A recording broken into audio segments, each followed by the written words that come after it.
प्यार, धोखा और मौत। एमपी के धार जिले की सबसे सनसनीखेज वारदात हुई।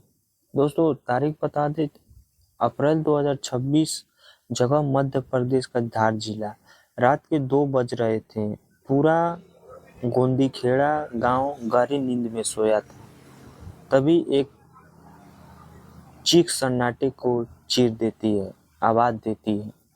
एक महिला लहूलुहान हालत में बाहर भागती है और चिल्लाती है, बचाओ बचाओ, डकैत आ गए, उन्होंने मेरे पति को मार डाला। देवकृष्ण एक सीधा साधा इंसान था जो मेहनत मजदूरी कर अपने परिवार का पेट पालता था। उसकी शादी प्रियंका नाम से के युवती से हुई थी। बाहर से देखने वाले को लगता था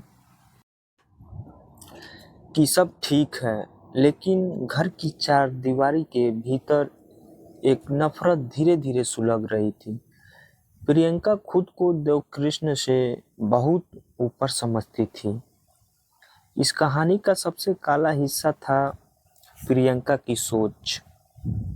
वह अक्सर देवकृष्ण को उसके रंग के लिए टोकती थी। वह कहती थी, तुम काले हो, बदसूरत हो, तुम मुझे डिजर्व नहीं करते। यह शब्द केवल ताने नहीं थे, बल्कि उस बड़ी साजिश की नींव थी जो प्रियंका के दिमाग में चल रही थी। इस नफरत के बीच प्रियंका की जिंदगी में उसके एक प्रेमी की एंट्री होती है। फोन पर घंटों तक बातें, चोरी छिपे मुलाकातें, और फिर शुरू हुआ रास्ते के कांटे। यानी देवकृष्ण को हटाने का खूनी खेल खेला गया। प्रियंका और उसके प्रेमी ने मिलकर खूनी खेल खेलने का प्लानिंग किया। प्रेमी ने प्रियंका को वो सब सपने दिखाए जो वह देवकृष्ण के साथ नहीं देख पा रही थी। दोनों ने तय किया कि हत्या को डकैती का नाम दिया जाएगा। उन्होंने फिल्मों की तरह पूरी प्लानिंग की, कब घर में घुसना है, कैसे चिल्लाना है और पुलिस को क्या कहानी सुनानी है।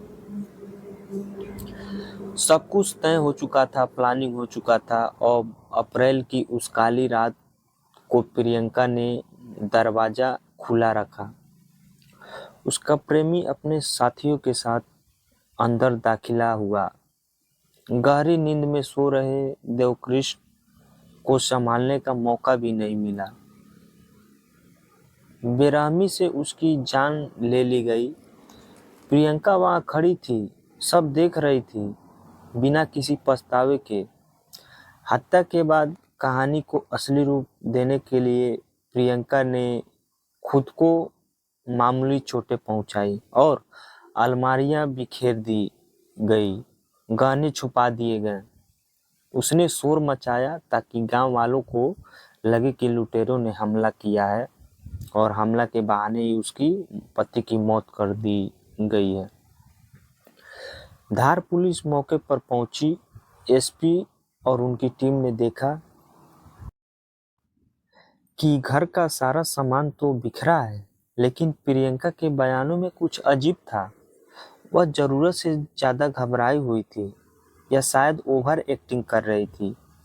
पुलिस को पहला शक तब हुआ जब उन्होंने देखा कि घर में जबरदस्ती घुसने के कोई निशान नहीं थे।